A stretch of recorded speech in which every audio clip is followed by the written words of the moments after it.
l'invité de la matinale. KTO Radio. Ce mercredi 31 janvier, c'est la fête de Saint Jean Bosco, saint patron des éducateurs et des apprentis.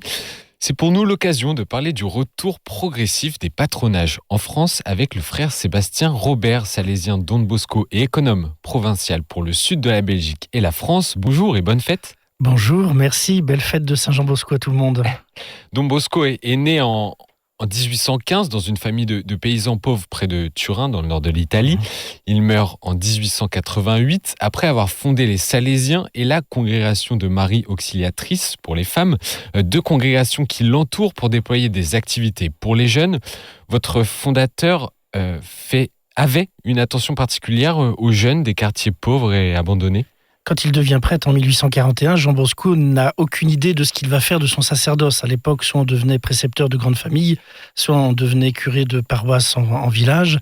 Et c'était pas évident pour lui. Il cherchait, et grâce à un autre confrère, donc à Fasso, il va être invité au Convito Ecclesiastico, qui est une école de pastorale.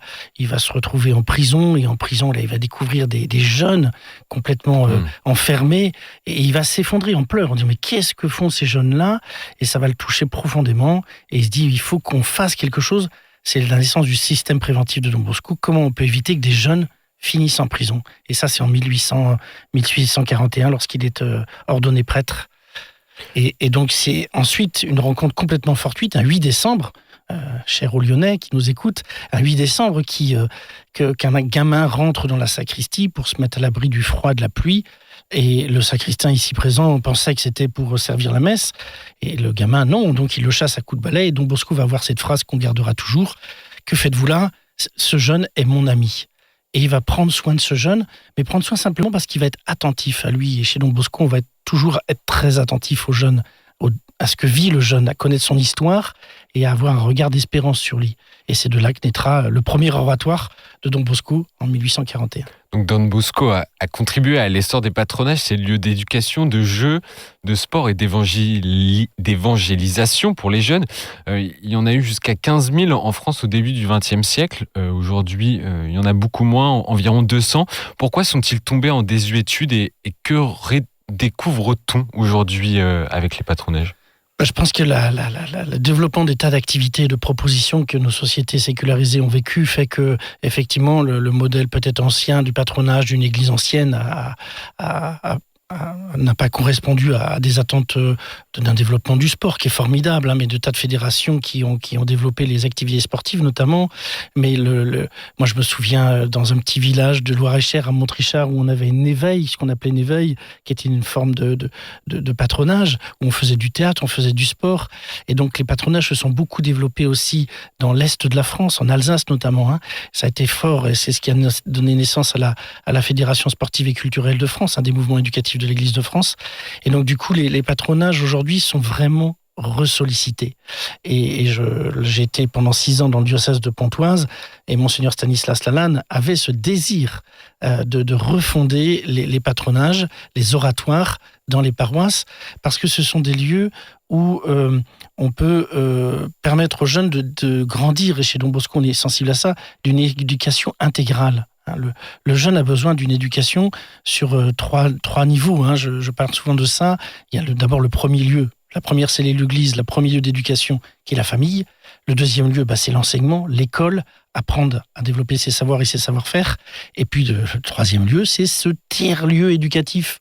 Ce tiers-lieu qui peut être à la fois un club sportif, un club de musique, et qui peut être un patronage lorsque le jeune est en train de chercher ses talents. C'est pas toujours facile d'avoir tout de suite ses talents et puis d'avoir une construction sociale. Je pense à nos amis scouts et guides de France et tous les autres mouvements de scoutisme qui sont aussi ces tiers-lieux d'éducation.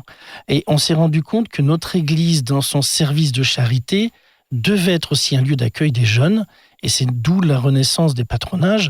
Et puis c'est aussi redonner à des jeunes la possibilité de découvrir Jésus, Christ, au-delà de simplement un cours de catéchisme, non pas que le catéchisme ne soit pas nécessaire, mais qui parfois est dans la transmission de connaissances sur la foi chrétienne, et le patronage étant une manière de vivre et de construire son identité chrétienne. C'est-à-dire que quand le jeune dit « moi, je vais à l'église », et ben là, on gagne quelque chose.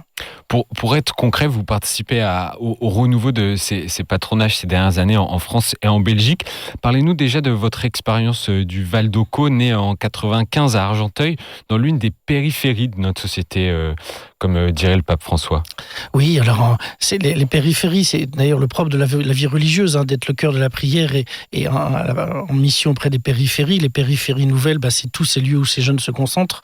Et en 1993, effectivement, 93-94, cette concentration de population où le jeune vit tout au niveau de son immeuble. Il vit dans son immeuble, en bas de l'immeuble, il y a l'école, en bas de l'immeuble, il y a le commerce. Et cette concentration fait qu'en 1993-94, les banlieues explosent, notamment à Argenteuil, et en une forme de guerre urbaine où les jeunes se focalisent sur l'autorité de police comme l'ennemi à abattre.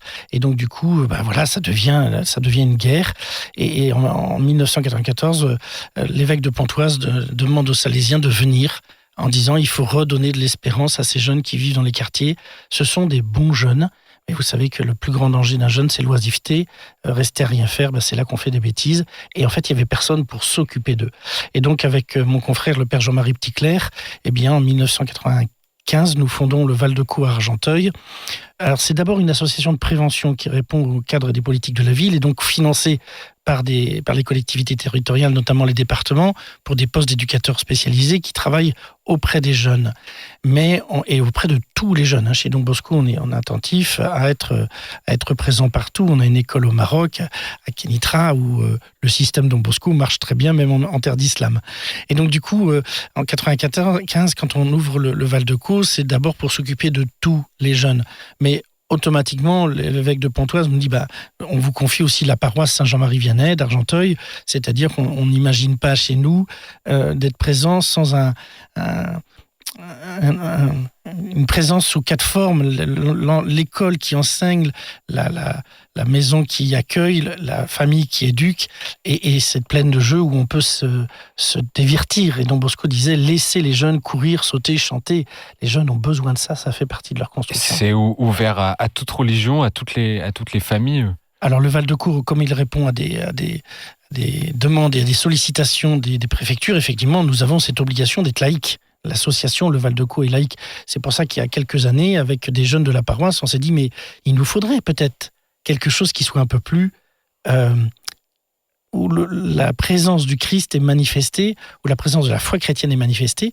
C'est comme ça juste avant la Covid, nous avons lancé le Patro Bosco à côté du Val d'Occo. Il était hors de question de travailler les uns contre les autres. Il n'y a pas de concurrence dans l'église.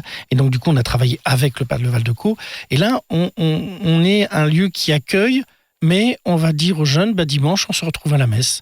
Et puis là, on va peut-être faire un temps de prière. Et c'est un lieu de centre de loisirs, un accueil collectif de mineurs, comme on dit dans la réglementation française. Mais c'est d'abord un lieu où on va dire, où on va afficher sa croix. Moi, je suis religieux, je porte ma croix de Salésien de Don Bosco. Et donc, on va afficher notre croix et on va faire le lien avec la foi. Mes confrères prêtres sont là. Et on est un centre de loisirs, mais de l'église, de la paroisse, et qui accueille aussi tout le monde. Mais on propose à tout le monde. Et combien de fois ça nous est arrivé d'avoir des jeunes qui disent « Mais je peux venir à la messe ?» Bien sûr, la messe est ouverte à tout le monde.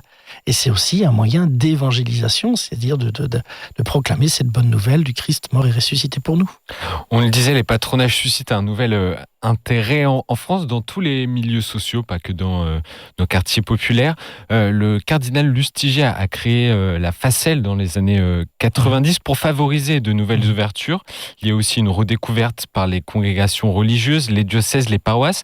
À l'échelle de la France, à quels besoins éducatifs les patronages peuvent-ils répondre, au-delà de ce que nous donne la famille et l'école qu'on peut considérer en crise ? Alors depuis quelques années, il y a eu même l'Union des patronages, qui est sous l'égide de la Conférence des évêques de France, de la Conférence des religieux religieuses, avec les Facelles, avec Don Bosco, avec le Centre La Parent à Paris, avec plusieurs et la Focale, avec plusieurs grands poids lourds, j'ai envie de dire, des patronages et de l'éducation.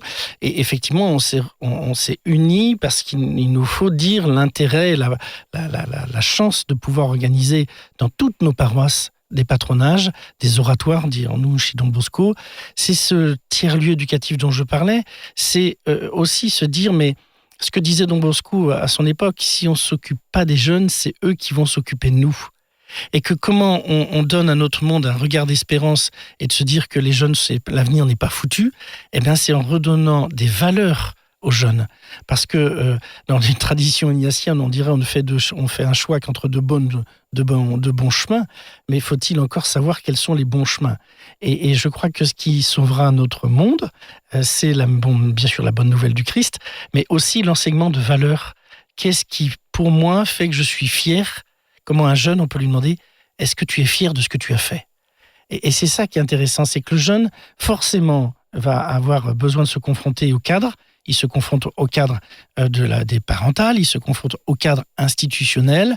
Le patronage, les tiers-lieux éducatifs sont des lieux où je me confronte à la société, où j'apprends à vivre dans un cadre, où j'apprends à vivre, où je sais que j'ai besoin des autres. Je ne sais pas vivre sans les autres. Et donc, les patronages c'est à travers cette foi chrétienne, un moyen d'aider le jeune à grandir dans nos sociétés et ne pas avoir honte de venir à l'église. Est-ce qu'il y a des demandes aussi émergeant des parents, des familles pour avoir ces lieux justement d'éducation? Oui, les parents, moi je me souviens d'une famille quand j'étais à Argenteuil ou même d'une autre famille à Lyon qui disait, moi je ne fais pas sortir mon enfant de l'appartement si je ne sais pas où il va. C'est-à-dire que des parents ont peur de ce que peut devenir un enfant s'il traîne dans la rue, et je crois qu'ils ont raison, non pas que le jeune soit mauvais, bien au contraire, mais parce qu'il peut faire de mauvaises rencontres. Et au Val-de-Caux, quand on travaille dans les cités, l'idée c'est justement de dire l'exemple du grand frère qui fait un peu de marché noir, c'est pas le bon exemple. Et tu peux, comme dit mon confrère Jean-Marie Petitclerc, tu as plus de chances de rentrer à Polytechnique qu'au Paris Saint-Germain. Et donc, dire à un jeune, vas-y, tu peux y arriver à l'école, tout passe souvent aussi par de l'aide aux devoirs. Moi, je me souviens, dans notre paroisse, combien de jeunes venaient, disaient, Seb, on peut venir à la paroisse, là, on voudrait réviser le bac. Et d'être un lieu d'accueil, et là, tout le temps. Et dans ces cas-là, les parents sont heureux de savoir qu'ils sont dans un lieu sécurisé. Et que dirait Don Bosco pour tenir la double fidélité à une démarche d'éducation populaire ouverte à tous et en même temps à une vision éducative, chrétienne et missionnaire, ces deux démarches qu'on oppose souvent? Oui, mais alors nous, on ne les opposera pas du tout parce que justement, je vous parlais du Maroc tout à l'heure. Au Maroc, tout jeune né au Maroc est forcément musulman. C'est un État avec une religion, mais il y a une liberté de culte. Il n'y a pas la liberté de religion, mais la liberté de culte. Et donc, nous sommes présents pour tous les migrants subsahariens qui arrivent au Maroc. Et là-bas, on n'a pas le droit de parler de Jésus. C'est interdit. Mais par contre, on parle de Don Bosco. Et donc, du coup, pourquoi je vous dis ça? Parce que je crois qu'il faut savoir faire la part des choses entre l'annonce explicite, Jésus-Christ mort et ressuscité, qu'on annonce clairement, et puis parfois l'accueil en douceur. Et si on s'appelle salésien de Don Bosco, c'est à cause de saint François de Sales, apôtre de la douceur. Et Jean Bosco avait dit, il faut que vous soyez doux avec les jeunes comme l'apôtre de la douceur. Et nous, on va plutôt favoriser cette douceur, c'est-à-dire amener au Christ doucement. Merci, frère Sébastien Robert. Et je crois que vous avez une petite... Oui, justement, je vous parlais beaucoup du Maroc parce qu'on a la chance d'avoir le Monseigneur Cristobal Lopez Romero, qui est cardinal archevêque de Rabat, que j'ai bien connu lorsqu'il était directeur de notre école et qui est salésien de Don Bosco et qui était directeur à Kénitra, et que nous avons invité, pour ceux qui nous écoutent et qui seraient sur Paris le mardi 27 février à 18h30 au Centre Lapparent. Nous l'avons invité à faire une conférence sur dialogue et éducation en terre d'islam. Merci beaucoup, bonne journée. Merci.